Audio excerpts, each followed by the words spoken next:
Hi, and welcome back to Lean Academy videos. I'm Lauren Heisey, and today I am going to go over what is lean. I would like to start before we get into what is Six Sigma. I like to get into lean because a lot of times lean can be applied almost very fast, and it can be applied at the front lines where people are actually doing the work. It doesn't just have to be something that's statistical, but there's some things I want to talk about in lean. And so let's get started. So, what is lean? When I think about lean, lean is a systematic methodology that identifies and eliminates that waste. It identifies and eliminates non-value added activities.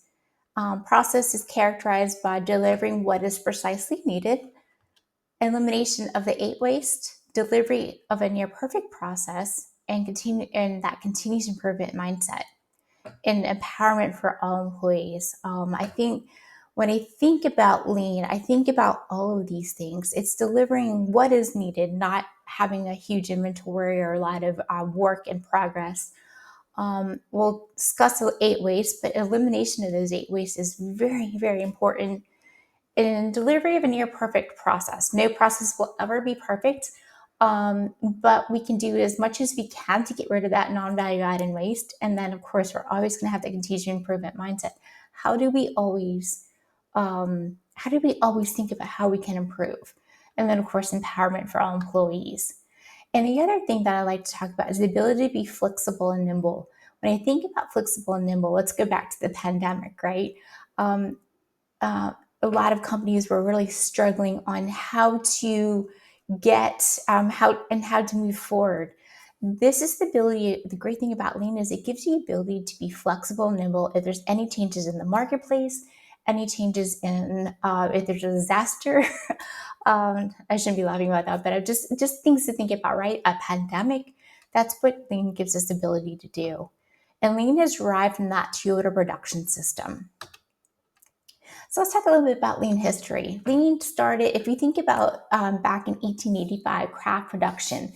So you think about customization and fit on assembly, meaning we had very high skilled workers, but we had really low production rates, and it was very high cost. But then we move into what's called mass production, right? So think of Henry Ford. We're moving in now into a production line. Workers don't really need to think, and the parts are interchangeable. Now we have unskilled worker, but we do have higher production rates and lower cost. We're running into quality problems and no customization and flexible models. Remember, with Henry Ford, we had the Model T, and he did a great job of, producing all of that within the production line. But you got the same car each and every way. But when you think about it, it's okay to have some standardization there, but there was no customization. But then if we move into 1955 through 1990, this is where we start to get into the Toyota production system, where workers are problem solvers. And that's why lean can be applied to the front lines, right? Can be applied right at the call center agent or the person doing the work or the salesperson. They become problem solvers. And workers own the process. It's not, it's not just the process owner, but it's the people doing the work that own that process. And they try to limit that waste, and they try to be responsive to change in high quality. So now we have improved productivity, low cost, and high quality. We still have standardization, but we also have we also allow for that customization. So we do have some standardizations even with that customization. And I think about 1993 to present, I think about the lean enterprise, right? It's applied to all areas of the organization. It's just not in the manufacturing or warehouse. It can be applied into from sales, from the call center to operations, service delivery, can be applied to IT development, cybersecurity, any of those things. It can be in HR and talent acquisition, can be applied organizational wide, where we create optimization and efficiencies that are delivered to the customer and to everyone along that value stream. And now we have improved productivity, low cost, and high quality. So what is the Toyota production system? So when I think about the Toyota production system, the way I think about it is a house. So our roof, just think of it as the Toyota production system. And then our base, we have stability. But then we also, at the next layer below that roof, right, we have high quality, low cost, short lead time, customers focused, empowered employees. But now we start to build those walls where we think about just in time, operating with the minimal resources needed. So we're looking at just what is needed, just where it is needed, just when it's needed, right? So we're allowing for the customer to provide us what does our production look like versus us just doing mass productions and having all this inventory work in progress. Lean systems, we think about Kanban systems, pull systems, and one-piece flow and tact time and value stream math. It's really when we think about lean, we're continuously having a beautiful pull system, beautiful flow. So what we also have built-in quality where we talk about automation with that human touch, and I'd say automation, while it's a new word now within the process automation world or in processes, but automation's been around for a very long time. When you think about lean, we think about automation making things easier for the humans. So we're able to detect anything that's abnormal. We can stop and respond and fix it, right? So there's harmony between those humans and machines. I think that's a big thing I like to point out here. How lean and technology can go together is we have harmony between humans and machines, or we can think about it harmony between humans and technology. So our lean systems, we think about 5S and air proofing.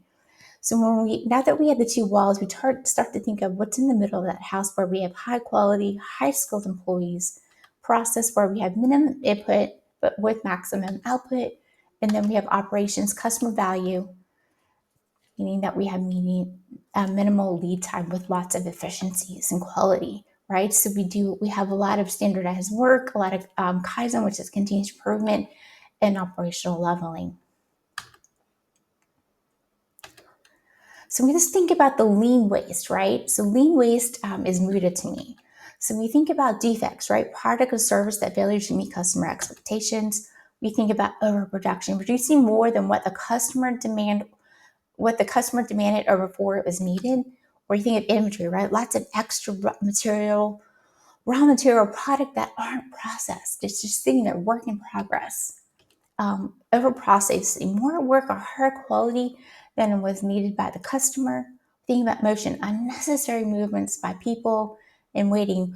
So nowadays I feel like sometimes we're doing a lot more waiting than we should be, and that's where you have idle time due to waiting for the previous or next steps to be complete or lack of material or people or equipment. So next we have transportation, right? Unnecessary movement of products or material, and then of course talent. Some people think we only think of 7 waste, but I like to always include talent because we don't want to underutilize our people's talent and skills and knowledge. It is there. People love to show up for work. They love to do their best. So when I think about waste and I'm looking at an entire process from end to end, I try to do a very good job to point out to my clients, or even when I'm working with students and coaching them, that talent is very important. So let's talk about a real life example. This is with one of my clients from a few years ago, where we're going to talk about value add, right? So I think about value add, anything the customer is willing to pay for. Non-value add is anything the customer is not willing to pay for. But sometimes we do have non-value add that are necessary. So think about this validation, safety checks, regulations, inspections. I know a lot of times we talk about quality checks because we want to make sure we have all these quality checks before we get something out to the customer. It's okay to have the quality checks if you put it in the right place, but if you had too many, it does become non-value add. So this is an example of an old process that was in the operational area. It was taking 1.5 weeks to 5 weeks to complete this process. So now you can see here, what I did is I brought it up to a very high level to show the value add, non-value add, and waste that was in that process. As you can see, there was very little value add, but we had lots of waste and a lot of non-value add steps. And what did that look like? We had too many meetings, too many validations. Remember, I said it's okay to have those validations or those quality checks, but sometimes they can be too much. We had a lot of human error because we had a lot of manual work going on, way too many forms. I mean, there was probably 5 or 6 different types of a form that were being used, and the same data was being put in different parts of the form. That's where you get to unnecessary data fields. We had old homegrown IT systems, which then led to zero integration between like the new CRM and the new ERP because they had this old IT system. So after we did a lot of work with process improvements on technology, and this is strictly just doing lean work. This did not include Six Sigma, just strictly lean work for this with my client. Just because of the systems, we weren't able to do a lot of gathering of data. But the new process went from 1.5 to 5 weeks down to 1 week, and it was predictable.